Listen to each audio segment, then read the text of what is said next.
জামাতের সঙ্গে জোটে যাওয়ায় জাতীয় নাগরিক পার্টিতে যখন পদত্যাগের হিড়িক, তখন গুঞ্জন তৈরি হয় হয়তো সহসাই জন্ম নিতে পারে নতুন কোনো রাজনৈতিক প্ল্যাটফর্ম। জুলাই কেবল শাসক পরিবর্তনের ঘোষণা ছিল না।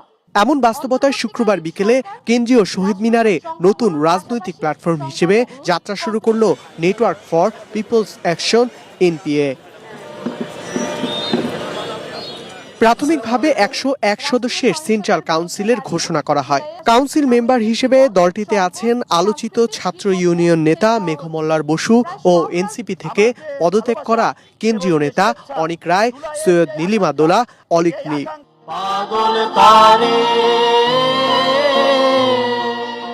মুখপাত্র হিসেবে দলে রয়েছেন 3 জন সাবেক এনসিপি নেতা, তুহিন খান, সাবেক ছাত্র ইউনিয়ন নেতা নাজিফা জান্নাত ও একটি বহুজাতিক প্রতিষ্ঠানের সাবেক কর্মী ফেরদৌস আরা রুমি।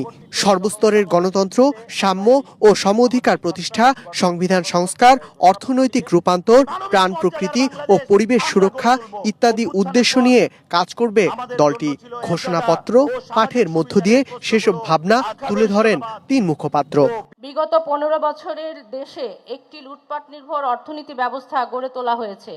এই ব্যবস্থায় বিপুল পরিমাণ অর্থ দেশের বাইরে পাচার হয়েছে, সরকারি পৃষ্ঠপোষকতায় ব্যাংক লুট হয়েছে, জ্বালানি খাতে ঘটেছে নজিরবিহীন দুর্নীতি, পুরো রাষ্ট্র ধীরে ধীরে একটি মাফিয়াতন্ত্রে পরিণত হয়েছে। আমাদের লক্ষ্য বাংলাদেশের জনগণের জন্য এমন একটি রাজনৈতিক শক্তি গড়ে তোলা যা দেশের গণতান্ত্রিক রূপান্তরের প্রক্রিয়াকে তার যৌক্তিক পরিণতির দিকে নিয়ে যাবে। একই সঙ্গে এই শক্তির সাম্য, মানবিক মর্যাদা ও সামাজিক ন্যায় বিচার প্রতিষ্ঠার সংগ্রামে অগ্রণী ভূমিকা পালন করবে। আমরা বাংলাদেশের লুটপাট, দুর্নীতি ও সিন্ডিকেট নির্ভর এবং পরনির্ভরশীল অর্থনীতির আমূল পরিবর্তন চাই।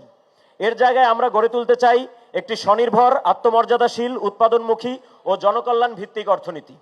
আগামী 1.5 বছরের মধ্যে প্ল্যাটফর্মটি রাজনৈতিক দলেও রূপ নিতে পারে বলে জানা গেছে।